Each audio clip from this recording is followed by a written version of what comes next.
ஜெய் பீம்.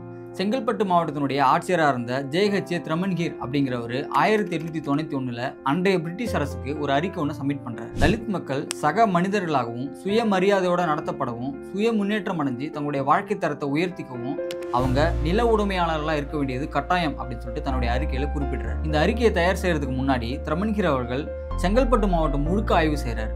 அப்படி ஆய்வு செஞ்சு இந்த அறிக்கையில அவர் என்ன குறிப்பிட்டிருக்காரு, பஞ்சம் நிலத்துக்காக இவர் என்னென்ன வேலைகள்லாம் செஞ்சிருக்காரு அப்படிங்கிறத பத்தி இந்த வீடியோல பார்ப்போம்.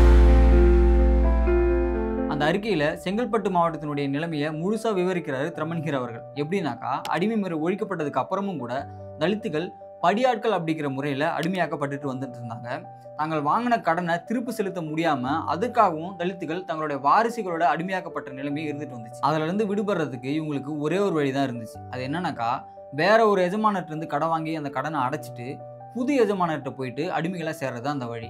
இதை தவிர்த்து வேற வழிகளில் தலித் மக்கள் முயற்சி செஞ்சாங்கனாக்கா, கிராமம் இல்லைனாக்கா தாலுகா நீதிமன்றத்தினுடைய உடன்பாட்டை மீறிட்டாங்க அப்படின்னு சொல்லி உடன்பாட்டு மீறல் சட்டத்தின்படி எஜமானர்கள்லாம் தலித் மக்களுக்கு தண்டனை வாங்கி கொடுத்துட்டு இருந்தாங்க. இப்படி நிலம் இல்லாம அடிமைகளா இருக்கிற தலித் மக்கள் புறம்போக்கு நிலத்தை கேட்டு அரசுகிட்ட விண்ணப்பம் வச்சாக்கா, அந்த அரசு என்ன பண்ணுனாக்கா, முதல்ல மிராசுதாரர்கிட்ட போயிட்டு அந்த நிலம் வேணுமா அப்படின்னு சொல்லிட்டு கேட்கும்.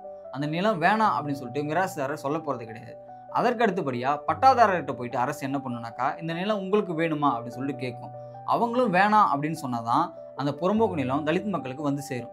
ஆனா அப்படி நடக்க சாத்தியமே இல்லை. இப்படி தலித் மக்கள் நிலம் கேட்டா அரசு கொடுக்க மாட்டேது அப்படிங்கிறதுக்காக தலித் மக்கள்லாம் என்ன பண்றாங்கனாக்கா, புறம்போக்கு நிலங்களை எடுத்து அதை கஷ்டப்பட்டு உழுது பண்படுத்தி விவசாய நிலமா மாத்துறாங்க. அது வரைக்கும் அமைதியா இருக்கிற மிராசுதாரர்கள் இந்த விவசாய நிலமா மாறினதுக்கு அப்புறமா இந்த நிலங்கள்லாம் அபகரிச்சுக்கிறாங்க அப்படின்னு தன்னுடைய அறிக்கையில தெளிவா எழுதுறாரு. இதை தவிர அவருடைய ஆலோசனைகள் சிலவற்றையும் சொல்றாரு. அது என்னன்னாக்கா, மாகாணத்தில் இருக்கிற நில விண்ணப்ப சட்டத்தின்படி பட்டாதாரருக்கு இருக்கிற உரிமையை கிராமத்தில் இருக்கிற எல்லா மக்களுக்கும் கிடைக்கணும்படி சட்டத்தை மாற்றி அமைக்கணும் அப்படின்னு சொல்லி சொல்றாரு. சாகுபடிக்கு ஏற்ற புறம்போக்கு விவசாய நில பகிர்மான திட்டம் கிராமத்தில் இருக்கிற தலித் மக்களுக்கு கிடைக்கும்படி சட்டத்தை மாற்றி அமைக்கணும். வரி பாக்கியம் காரணமா மிராசுதாரர்கள் பட்டாதாரர்கள் இவங்க கிட்ட இருந்து அரசு கைப்பற்றின நிலங்களை தலித் மக்களுக்கு பயன்படும்படி சட்டத்துல மாற்றம் கொண்டு வரணும். தேவையில்லாம வனத்துறையோட சேர்க்கப்பட்ட விவசாய நிலங்கள்லையும் மிராசுதாரர் இல்லாத கிராமங்கள்ல அதிகப்படியான விவசாய நிலங்கள் இருக்கிற பகுதிகளையும் தலித் மக்களை குடியமர்த்தணும் அப்படின்னு சொல்லி சொல்றாரு. இந்த மாதிரியான குடியிருப்புகள்ல இருக்கிற தலித் மக்களுக்கு விவசாயத்திற்கு ஏற்ற நிலங்களை அரசு கொடுக்கணும் அப்படின்னு சொல்றாரு. சென்னை மாகாண குத்தகை சட்டத்தை கொண்டு வரதன் மூலமா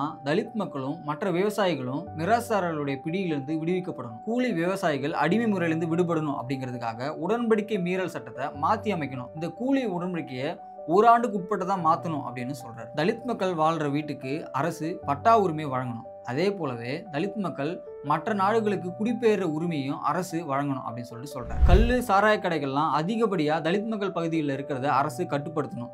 அதே போலவே தலித் மக்களுக்கு அரசு கல்வியை வழங்கி அந்த கல்வியை நேரடியா தலித் மக்களுக்கு கொடுக்கறது அரசினுடைய கடமை அப்படின்னு சுட்டி காட்டுறாரு. தலித் மக்களுடைய சுகாதாரத்தை அரசு கவனத்துல வச்சுக்கணும்.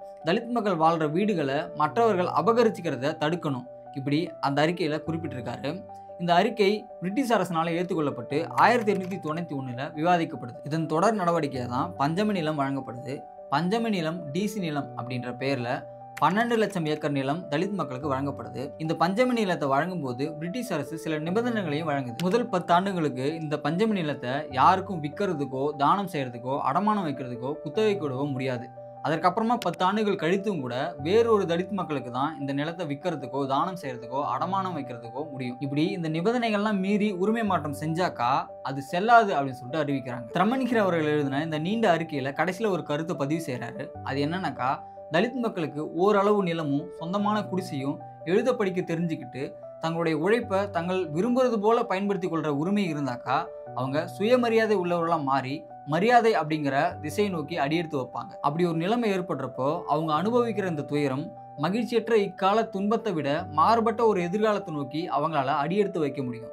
அவங்க அனுபவிக்கிற இந்த துயரம் தான் என்னை எழுத கட்டாயப்படுத்துச்சு அப்படின்னு எழுதுறாரு. தமிழ்நாட்டில் வழங்கப்பட்ட பஞ்சமி நிலங்கள் 12,61,013 ஏக்கர் நிலம். ஆனா 1,26,13.6 ஏக்கர் நிலங்கள்லாம் இருக்கிறதா நிர்வாகத்துறை சொல்லுது. மீதி இருக்கிற 10,73,887 ஏக்கர் நிலம் எங்க? நீங்க என்ன நினைக்கிறீங்க? கமெண்ட்ல சொல்லுங்க. அக்டோபர் 30, 1853 பிறந்து தலித் மக்களுடைய விடுதலைக்காக பல வேலைகளை செஞ்ச இவர் அக்டோபர் 28, 1912 இறக்குறாரு. இப்படி தலித் மக்களுடைய விடுதலைக்காக பல வேலைகளை செஞ்சு உழைச்ச மக்களை பற்றி, தலைவர்களை பற்றி நம்ம பேசினாக்கா இந்த சாதிய சமூகம் என்ன பண்ணும் தெரியுமா? இந்தியாவை பல ஆண்டுகளாக அடிமையாக்கி வச்சிருந்த ஆங்கிலேயர்களை பற்றி இவன் பேசுகிறான், இவன் ஒரு ஆன்டி இந்தியன், இவன் ஒரு தேச துரோகி அப்படின்னு சொல்லிட்டு நமக்கு பட்டம் கொடுக்கும். ஆனால் இது எல்லாத்தையும் நம்ம கருத்தில் வச்சுக்காம சாதி, மத, இன, மொழி ரீதியாக பிளவுபடாமல் கருத்தியல் ரீதியாக ஒன்று சேர்ந்து இது போன்ற தலைவர்களை நம்ம கொண்டாடணும். த்ரமன்ஹீர் அவர்களுடைய பணிகளில் உங்களுக்கு பிடிச்சது என்ன, உங்களுக்கு தெரிந்த பணிகள்லாம் என்னென்ன அப்படிங்கிறத கீழே கமெண்ட்டில் சொல்லுங்கள். இவரை பற்றி தெரிஞ்சுக்க வேண்டிய உங்கள் ஃப்ரெண்ட்ஸுங்களுக்கு இந்த வீடியோவை ஷேர் பண்ணுங்கள். மறக்காமல் லைக் அண்ட் சப்ஸ்கிரைப் பண்ணுங்கள். ஜெய் பீம்.